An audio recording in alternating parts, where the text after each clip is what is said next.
Okay, let me continue here. There are many synonyms for this area.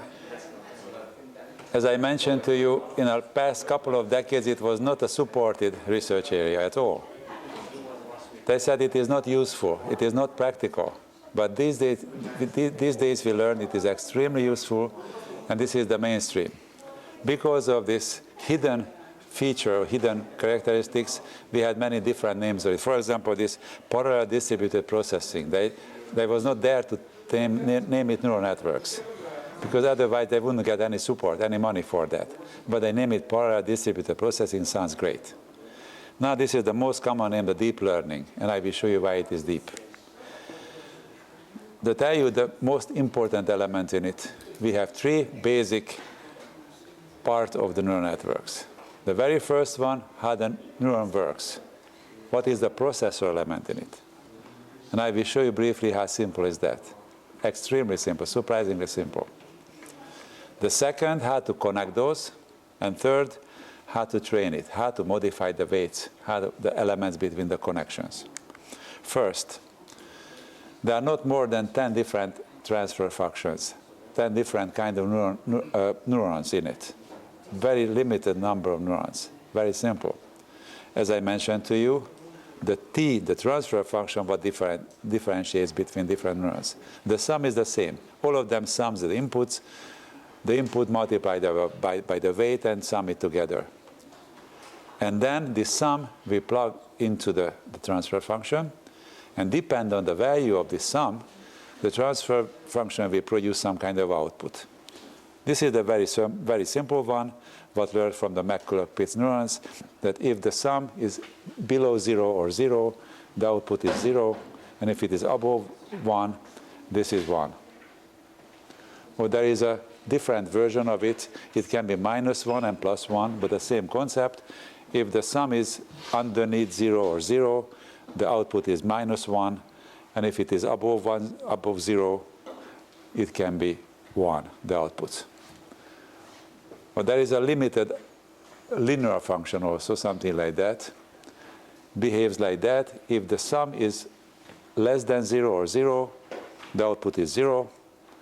If it is increases, the output is increases. And if the output reaches the 1, or the sum reaches the 1, the output will remain 1. Problem of both of these functions are there is no easy to analyze it in an analytic way. Or using other words, there is no way to do it, the differential equations on it. I will show you why it is so important soon. But if you have, instead of having this kind of function, this ramp function, having something like that, so sigmoid, what looks very close, just it's a little curved. This is the equation for that. 1 minus 1 divided by 1 plus s. S is the sum. This s is the sum. This is function. And if it is underneath 0, it goes close to the 0. If it is above 0, it is some approaches the 1. This is the sigmoid function. Because of this interesting curve, there is a way to do a differential equation on it, differentiate it. I will show you soon why it is so important. Just go back to 1 second here. These are the transfer functions, no more. Surprising. Some minor modifications, but I don't want to go in those details. These are sigmoid, linear, or step function. And then we understand how the neuron works. The neuron sums the inputs multiplied by weight. This will be the S function, and the S plugged into this one of these elements, and we will have a step function, or we will have a binary function, or we have a curved so-called sigmoid, kind of S type of transfer function. The second element is how to connect those. This kind of network, named as a feed-forward network. This box here, this blue box is the neural network processor. What has inputs, what has outputs. Here are those inputs here, this here at the beginning. These are the outputs. And inside the box, there are interconnected neurons. These very simple neurons, what I just showed you.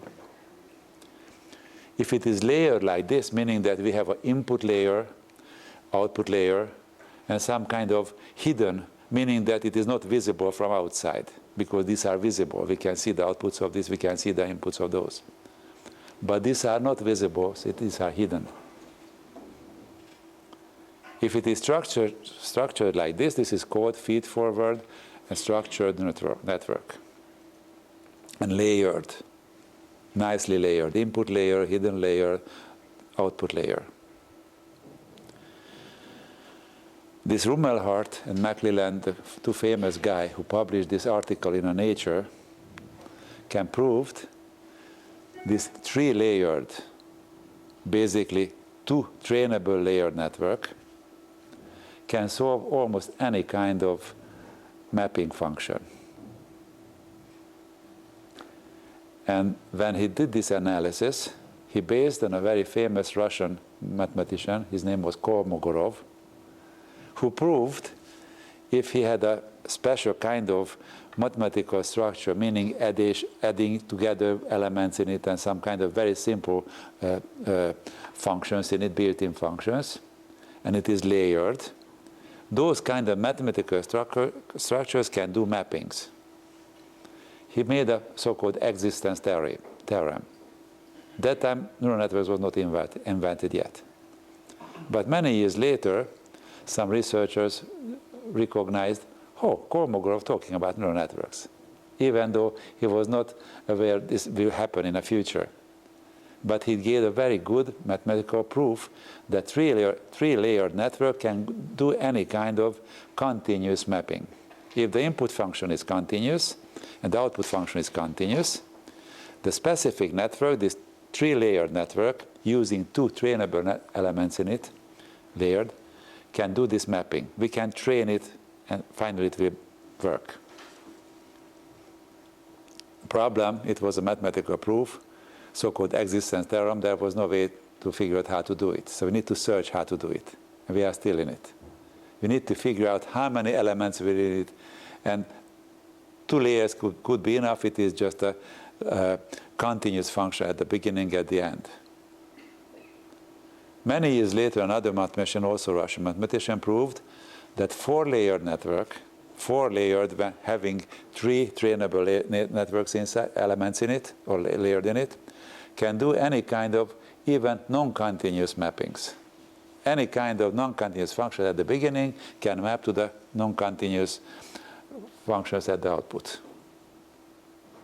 Meaning that 4 layers enough. Not needed if we are doing classification, a grouping together elements. The human brain has 10 layers, what is our understanding. And now, when we are doing deep learning, deep meaning that we have layers, not just 2, 3, 4, 5, something like that. Because, as we learn very soon, there are two groups of neural networks. One is the so-called supervised trained network, when we have target data, when we know what we want to achieve. But there is another method not to know the output. It is called unsupervised, or self-organizing network. And in this case, if you want the network to self-organize, to study by itself, instead of training it, telling what the expectation is, sometimes better to have more than 2 layers, 3, 4, 5, who knows how many. Now these days we have unbelievable huge networks. For example, what this Elon Musk mentioned in this computer network. The main purpose was to build this so-called near quantum computation center to do this kind of neural network training, probably many, many layers built in. And with that, they can learn automatically the main elements in the scenery, what is around the cars, without telling them what are there. We don't need to tell this is a curve, this is a curve, this is a curve. They just need to produce a lot of input photos, and based on these photos, the method, I will show you the basics soon, maybe probably next week, how to do it automatically without telling that what is what. It's very surprising. Maybe the most simple case when we know the expectation, but we know what the expected output is. It is called the supervised training. When we know the target value, based on these target values, we can change the network to teach it. For example, this CERN example, what I showed you to classify it as a threshold, this is an event. We had data, we know what is the threshold, what is the event.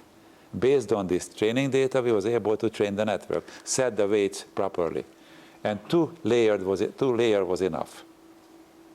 As I mentioned to you, there are 7 inputs, 1 output, and some hidden elements. And Moshe Peter played around how many elements will be in this hidden layer.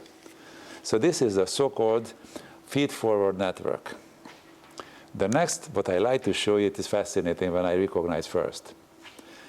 To represent this one here, if we can understand, we have some sensors at the beginning, we have some outputs here, what we can tell what is what expected output here. And these are connected, everything is connected in a layered way. But how to handle it mathematically, that's a question. And the very short answer to that, this representation can be mapped very easily to the matrix. Let me show you how. Here are the inputs here, input 1, input n. Here are the outputs, output 1, output m. And these squares here are the interconnection weights. This is the W1, 1. This is the W1, 2. This is the W1I. Connected to the 1 and coming from the I. Please lift your hand if you understand this. Thank you. Very important to understand this, because if you understand, we can understand why all of this neural network application is based on video cards these days. Because these are utilizing multiplications, vector and matrix multiplications. To do any calculation in a neural network, we need to have matrix transformations. Multiplications, division, so on. Because to calculate the output of this network, we need to multiply the input vector with a weight matrix, and then we will get the output value right away. If it is built into the processor, it is one step and can be done in nanoseconds. Instead of using another traditional program, using some algorithm, we need to go step by step. Now we just need to do multiplication and that's it. Clear? And where is the knowledge of this network? What do you think? Of course, the answer is in a weight. Because the processors are just a very dumb device. Sum it together, the inputs, and put it in a transfer function. A knowledge sits here in these weights here. If you will take this out, the knowledge is gone. If you put it back, the knowledge is there. It can be great for encryption. It can be great for recognize anything if you train the network properly. And it was a main argument using in this talk Elon Musk. If they will use this supercomputer to recognize the situations from the huge amount of input photos, they can build a specific processor to build into the car, and instead of training, they is already trained. If they will see a given situation, we say it is a curve, the curve of the road, something like that, or traffic light. And if this is a red light, this is the green light, something like that, because it is already preset into the data set, not in a weight set. It can be extremely efficient and very small. So this is how it looks. And the whole procedure is, output is the function of the S values, the sum values, and the S is the input value, input vector multiplied by the weight matrix. Clear? This is the feed-forward network. If you understand this, I'm sure you do that, we will understand the more complicated networks too. For example, if we have a feedback network, complicated network, everything is connected everywhere. If you want to understand how we handle this complicated situation, We just need to go back to the matrix representation, and it goes like this. Here is the input matrix, this is the feedback matrix. For example, just picking one element here, this is the input value here, connected here, this is the input here, this is that, this is the weight value. And this here, this point here, that goes back to here, this is that. This point here, going back to here, this is that weight. So we have an input matrix and we have a feedback matrix. Like IC. Yeah. Isn't it very simple? And then the whole procedure is still a matrix procedure, matrix multiplication. Very simple. If we want to calculate the output, it has two parts. One part is that the input vector, input matrix, input vector multiplied by input matrix, and then a feedback matrix. Clear, isn't it? So now we know the connections. First was how the processor looks like. Second, how it is connected. Now we can represent it in a matrix. The third very important thing, how to train it, how to teach it, how it will be done when we want to have a good performance. It is based on training. It's a human anthropomorph word, training, learning, and how to learn it. That's why I call it deep learning. What is deep? The network is deep, many layers in it.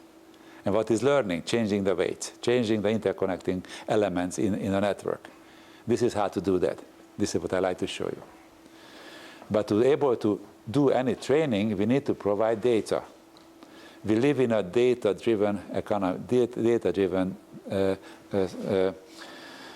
informatics these days, because everything, any good application based on a vast amount of data. What is sits on a cloud or sits on a network, and then a specific network, specific hardware, so-called artificial neural network, can learn supervised or unsupervised way from this data. And the next thing what I like to show you, how the data can be understood. Since the network is just like a black box, has inputs and outputs, and inside some layered or not layered representation of interconnected elements, very simple elements. To be able to achieve some good goal here, we need to provide proper inputs and a proper outputs, inputs and target values. This is just like a matrix. One element of this matrix is a vector. This is the input vector, the first input vector here. This is the second input vector, the third input vector. This is the belonging target value. If this is the input vector, this is the target value. If we want to train something for a specific task, if we already know the answer, if we just want to train the network to be able to recognize, for example, my face, we need to provide many photos for that. Okay, this is my photo, and this is me. This is my photo, this is me. This is a photo, this is me. And if I provide this step by step, I will have this training data. Question, how many data I need? Not easy to answer for this question, a lot. We need to have a representative data set that represents the whole possible situation. If somebody wants to be able to drive a car efficiently, it is not enough if he or she will drive just the main road from the training place to home. They need to test different situations. For example, I don't know, did you have a chance to do a test drive in an icy road? It would be great to do that if you have a chance to do that. Where to pay for that, to go a specific place to show you how to drive on an icy road. When they put some soap on a road and you can go 90 kilometers per hour, and then you need to turn around, you will see how it behaves. If you have a chance to practice that, when the situation occurs, for example, in an icy road in the future, you will have some reaction. You have some subroutine in your head how to handle it. If the situation is more and more complicated, more and more training data needed. If the situation is simple, simple data set enough. But if it is complicated, we have more and more. To answer your potential question, how many data we need, depends on the situation. If it is a complicated situation, we need to have a lot of data. good news we have. So this is the training set. And this is the way how it works. We have the training data, provide one input for the network, and check the output, what the network produces. If it is not okay, comparing to the target values, we need to modify the network. This is how the training or the modification comes in. Question how to do that, I will show you soon, how to do this. And then go to the next data, next input data, check the output. If it is not okay, we need to modify the network again a little bit. And then go to the next one, and next one, next one, next one again. So when we reach the final elements in this training set, usually we are not done. We need to go back again and do it. We need to do it 1,000 times, or 100,000 times, or 100 million times. Because the modifications are not perfect right away. We just modified a little bit. And I will show you the concept very soon. You will understand it fully if you're interested in. So this is how the training goes. We need to go through and in a loop in this training data many, many times. And then, after, let's say, 100,000 times going through the training data, we will see all of them, or most of these outputs are same, or good. This is what we expected, because we adjusted, we set the weights properly. But the next question is, what if we will provide the data what was not in the training data? So-called test situation. We need to test it. It's the same structure, same kind of input data, but this was not seen by network ever. It was not part of the training, it was just reserved for the testing. And if after testing, using this test data, still the efficiency is good enough for us, then we said, okay, we are okay. This is how the neural network training goes. First, we need to train it using the training data, and then we need to test it using the test data.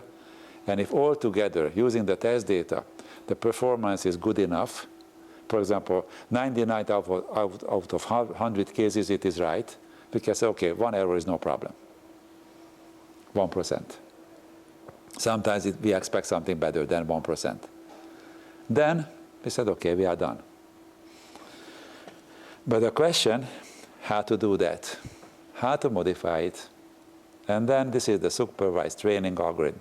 You need to know it from heart. I will ask it in a test at the end of the course. But it is not a big challenge, I guess. I will show you. First, the whole training is adjusting the weights in a network. This is what had to be done. Provide the input data, check the output. If it is not correct, modify the weights. How long? As long as needed. Till it is okay. Till the error at the output, it is less than what we expected. Clear? So this is the basic algorithm. First, we need to set up the weights initially. Question how to do that, not easy answer for that. Because if we would know the weights, what is needed, we don't need to have a training. We just need to set it in, and that's it. It will do. For example, in a natural world, very simple creatures or many creatures can learn how to walk. Don't need to test. Don't need to practice it. Of course, the practice will enhance the skills. But for example, a little deer, when it was born, after some minutes they can stand up and can walk. For humans, we need a year to do that, because we don't have the data built in our head. But in a little deer there is. They're already built in. So they can stand up. The neural network is already set to be able to walk. It's a complicated thing to sense the whole balance or something like that. But since it is already learned, already inherited from the parents how to do that, it is already there. For us, we need to train it. We need to practice it for a long, long time. And there's a very interesting explanation for talent. I agree with it. The talent, somebody is talented if he knows more than what he learned. If he knows much more than what he learned, it is somehow in his head. And how come? How can it be there? Because he inherited that. He or she inherited. He got this gift from the predecessors. Clear? First, we need to initialize the weight, and then check it. Start with the first training data, provide it there, and check the output. If it is okay, great. We don't need to modify anything. But if it is not good, we need to modify it, using some method how to modify the weights.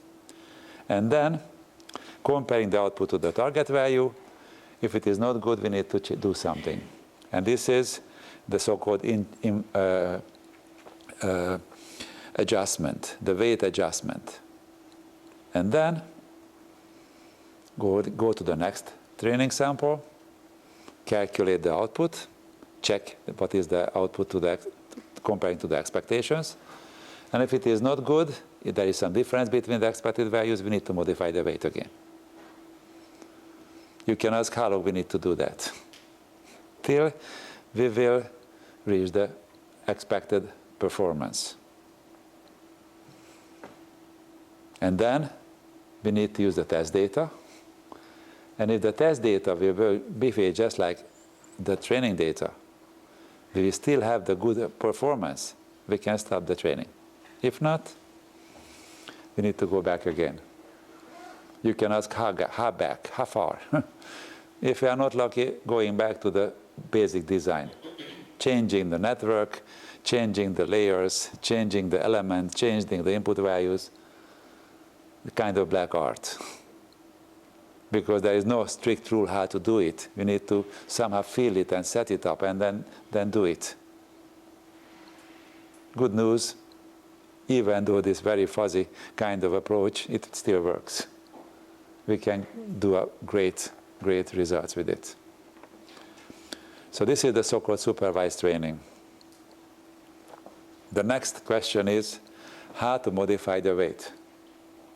Let me ask, it was clear for you how the supervised training works? Please clap your hand. Oh, great, thank you very much. Very important. If you understand this, you understand one of the major areas in the neural networks, the so-called supervised training.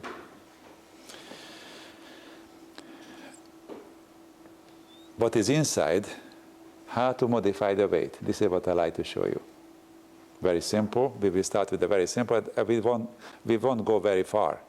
You will see it's a challenge. So, if we have a basic element, two interconnected neurons. This is the OI and OJ, these two neurons. As you understand, this is the interconnecting weight between those, the W sub JI. The J is here because it is connected to the J is coming from the I. Clear? There is a very basic rule, but what was formulated, famous psychologist Donald Hebb. He said, this is the way how we will adjust the weight. This is the WJI, this interconnected weight, in a T plus 1 minute after the training. Having the original weight, this is the original weight, in a T minute, plus some kind of modification. So this is the original weight here. This is the modification. The modification based of the value of the output of the O output and OJ output. This way. This is the output of the I neuron, this is the output of the J neuron. We need to multiply this together. And if both of them is positive, it will increase the weight between the interconnection. If one of them is negative, another is positive, it will decrease the weight between those. The reason why this guy formulated this so-called Hebb rule, because he was a psychologist, and he thought if there are two guys working together, and if we agree, all the time agree together, the interconnection, the relationship will be somehow enhanced between those. But if they don't agree, always don't agree, the interconnection will be weakened. It was a so-called heuristic method. It was not designed gradually. It was a heuristic method. But I will show you, we have a mathematical proof why it is so good. And it is true.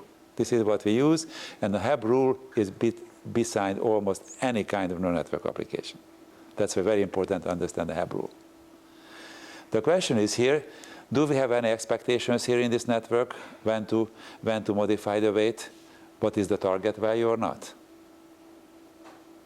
Is the target value is involved in this case or not? The answer is not. There is no target value here. Only the output value of the I neuron and J neuron. No target value.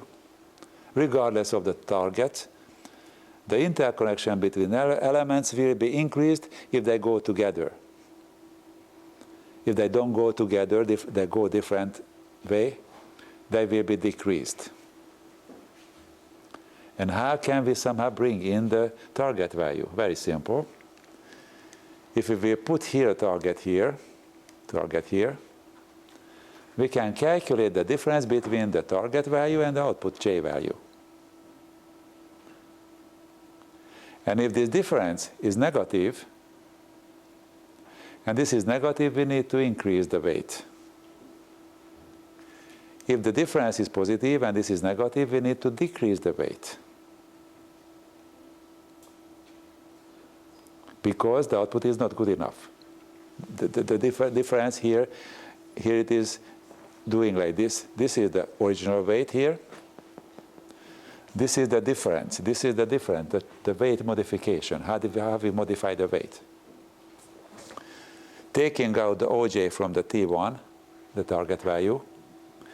If this is positive, meaning that the target value was bigger than we expected.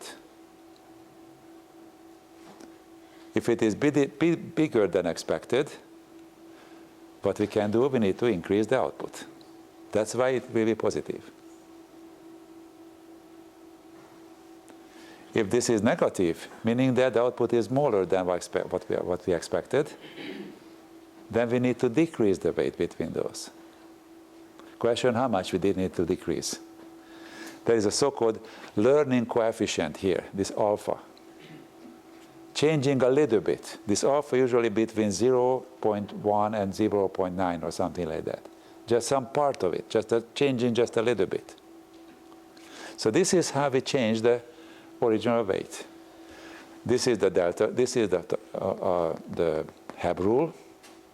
This is called the delta, this is the delta, the difference between the expected value and the real value. This method can be utilized in a supervised situation because we have a target value. The other method can be used for unsupervised situation because we don't have output value. Clear? So this is the basic. This is the very important thing to understand. This is the way how we change the weight between the interconnected elements. Yes? Learning factor depends on what? Excuse me? Learning factor. Learning factor, this is the alpha. This is that number what multiplies this different using some small number between 0.1 and 0.9 or 0.10. So it depends on what? How I can find it? How to figure it out? Experimentally. Bad news, isn't it? There is no fixed rule how to do it. We will start with a small value and then we need to somehow change it eventually. This is called delta, the difference between the target value and the output value. Because the delta is here, this is the delta. That's why we name it delta rule. This is the delta rule. As you see, the delta rule has a very close connection to the Hebb rule, because instead of using only OJ, we somehow put into the target value too, and that's why we have a supervised situation. Clear? This is the so-called heuristic approach. Have some good feel and understand this. We understand it very well. But we can do it scientifically. We can do it using math for that. For example, this is what I like to show you at the end of this presentation today. We can define what the error function is.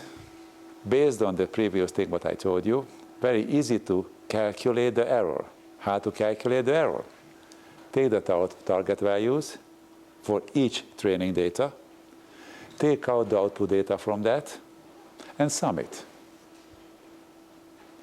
But sometimes it can be positive, sometimes it can be negative. That's why they said, why not to square it? If we will square it something like that, this negative positive effect will disappear. If there is always a difference, this value will increase, so the error will be increased. Since it is a square value here, square function here, can be a big number. That's why they put this multiplication by half there. I will show you why. Very practical reason why they put the half of this. So this is the error, very simple. The error is the sum of the different training differences, the output values and the target values. Clear? And if we have many training data, many training data, we need to go through for all of the training data using this double sum. Doing this for one output and for all of the outputs. So this is the total error for the network. Based on this very simple calculation, we can calculate how good the network is. And we can set some limit. And if we are underneath that limit, we can stop. If we are above this limit, we can still doing the training, as long as it is needed. If we are lucky enough, we have a proper number of layers, we have a proper set of initial weights and proper set of everything, and it can be functional and okay. If not, we have a bad luck. And go back again and try again, and sometimes it can be okay. And this is one of the reasons why if somebody has a good neural network application, I won't tell you the details at all. Because it's just like cooking. You can get a good recipe, but not for the master cook. The master cook won't tell you his main secret recipe, how to do that. It's the same thing is here. The motto is here, we can change the weights proportional to the contribution to the error. But the question, how to do it proportionally? How can we tell that what is the given training sample influence the outcome? As we learned, only thing what we can change in a network is the weight, the interconnecting weight. We will provide the training sample for the network. We will calculate the error. And we want to know how to change the weight. Which one? All of them. Step by step. Each of the weight needs to be changed. How can we do that? We can have some heuristic feeling how to do it.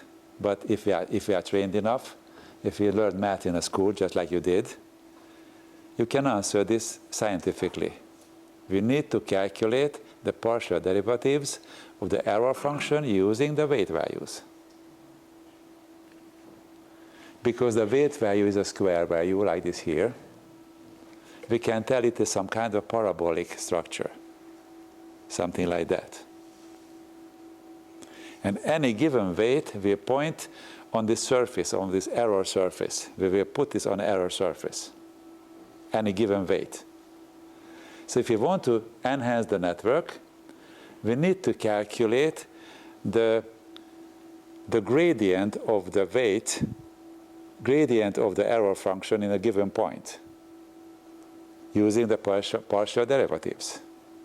And then if we do that, we can step back a little bit, just step a little bit back, decreasing the error, going down on this error surface.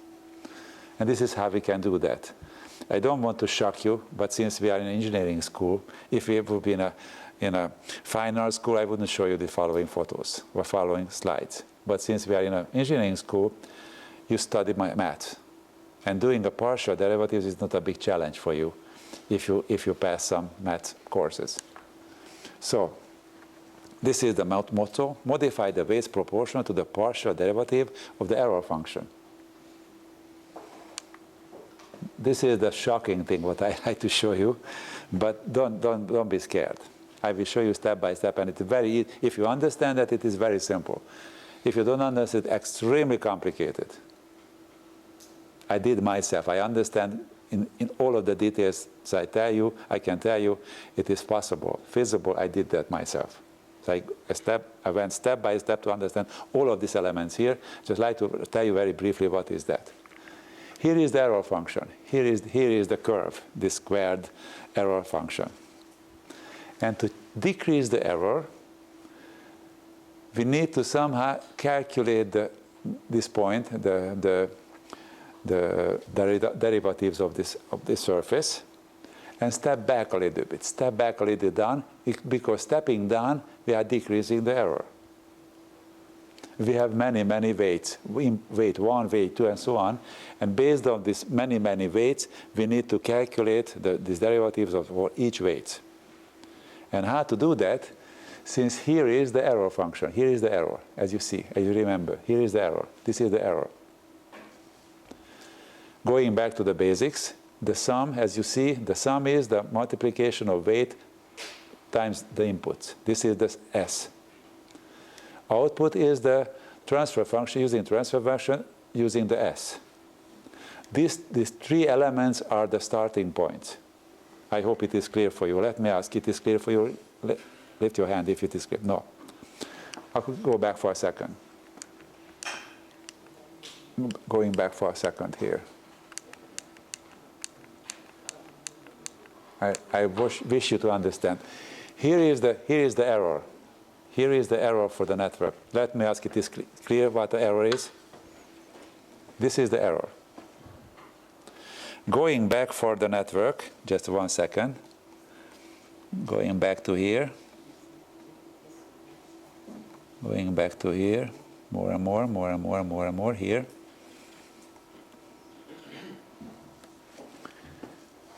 As you see, this is the S function, this is the output function. S is the input values multiplied by the weight values. This is the S. This is the output using transfer function plugged into the S value. It is clear? If it is clear, then let's go back to the slide where we've been before. Here it is. Here it is. Oh, no.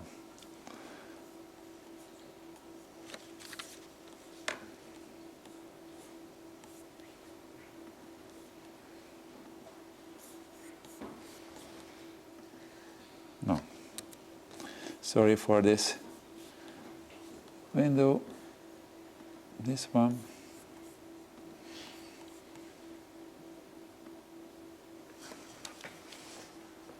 These are the three equations. This is the S, what I just agreed. This is the S. This is the output. It is a function of S. The simplest way it is just, output is just the same as a S. If the transfer function is 1, the linear function. Plus this is the error. This is the error.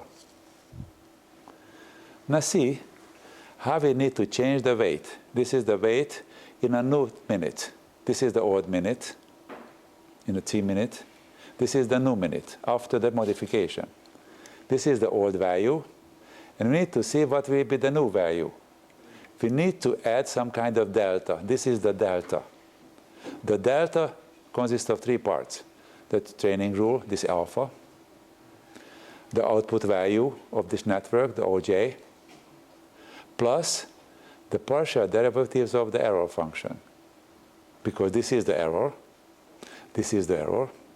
We need to do the partial derivatives of this error function according to the WJI to be able to step down on the surface. This is the task. This is what we need to do. And the question is, and the answer is here, simple. You know the answer for that. But the guy who figured out first the answer got a great achievement. He had a publication in Nature. They accepted this paper in Nature.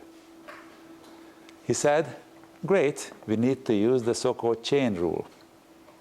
Please show me if you know what chain rule is. Chain rule. If you have a complicated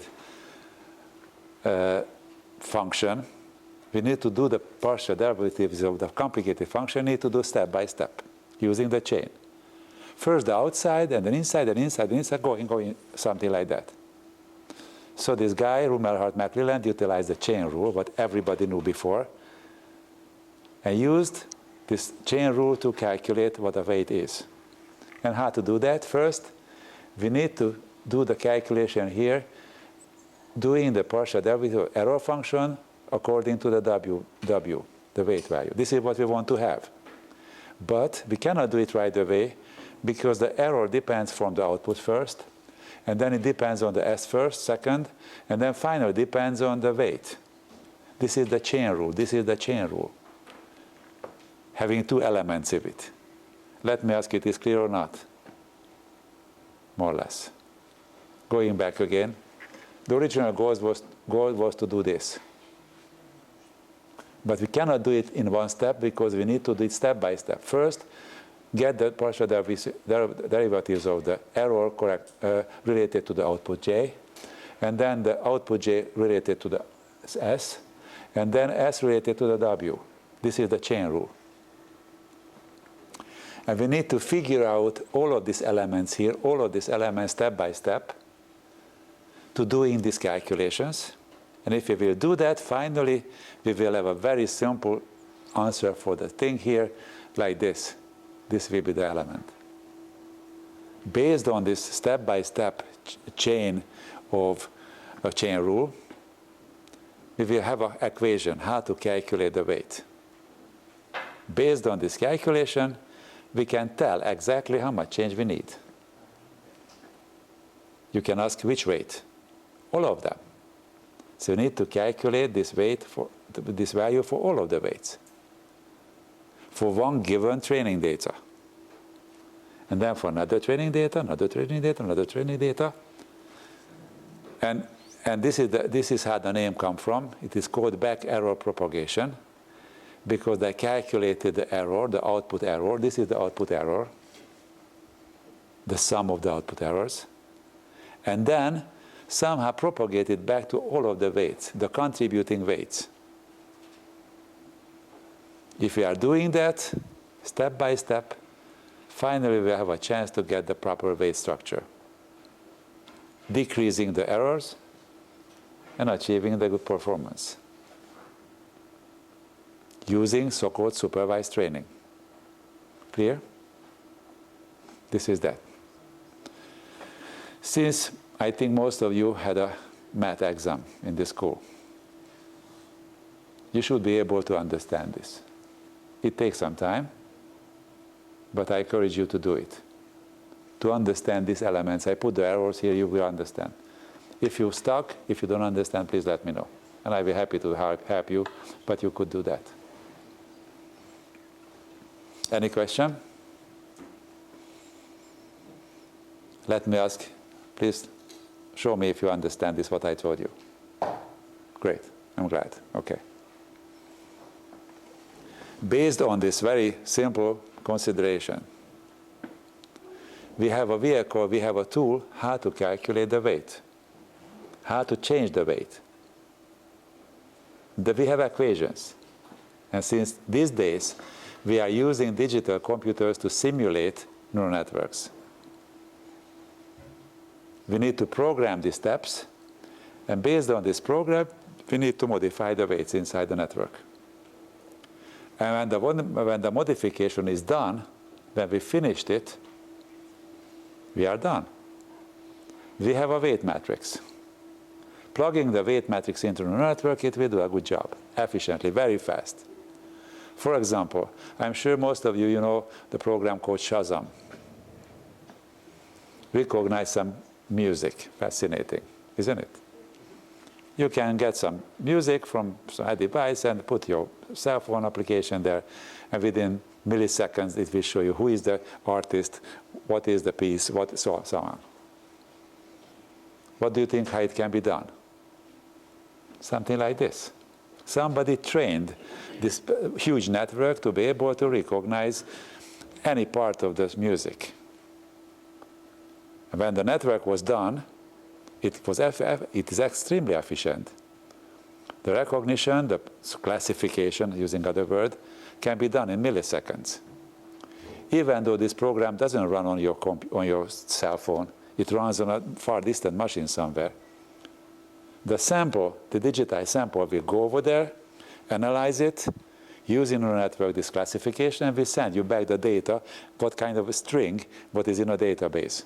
And you will see the artist, you will see the piece or something like that. Because of the weight matrix is already there. Somebody already trained it. Fascinating, isn't it?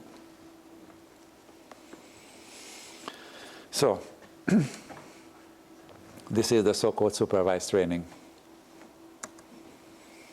And based on these previous things, what I told you, we will have equations. Done? Thank you very much. I will finish in a second. Thank you very much. So, I hope it is not too shocking for you to tell, but based on these considerations, we have a mathematical equation how to calculate the weight change, so-called the training, how to modify the weights.